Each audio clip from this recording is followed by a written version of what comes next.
অন্য সময়ের ইবাদতে আমরা আল্লাহ তাআলাকে পাওয়ার চেষ্টা করি, আর রাতের শেষ প্রহরে স্বয়ং আল্লাহ তাআলা বান্দাকে ডাকতে থাকেন। অন্য সময় আমরা আল্লাহ তাআলাকে তালাশ করি, রাতের শেষ প্রহরে স্বয়ং আল্লাহ তার কিছু বান্দাকে তালাশ করেন। আল্লাহ তাআলা যেন আমাদের ডাকে সাড়া দেন, তিনি যেন আমাকে ক্ষমা করেন, এর জন্য আমাদের কত ভাবনা। আর রাতের শেষ প্রহরে স্বয়ং আল্লাহ বান্দাকে ডাকতে থাকেন দোয়া কবুলের জন্য, বান্দাকে ক্ষমা করার জন্য। আর এর জন্য তিনি প্রথম আসমানে চলে আসেন। শিশু যখন কাঁদে, বাবা তখন সন্তানকে এভাবে জিজ্ঞেস করে, আব্বু তোমার কি লাগবে? মজা লাগবে? আইসক্রিম দরকার? চকলেট দিব? কি প্রয়োজন? আব্বুকে বলো, আব্বু এখনই এনে দিচ্ছি।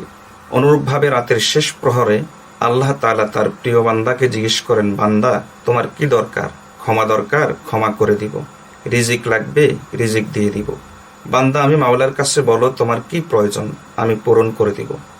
শুনুন নবীজি সাল্লাল্লাহু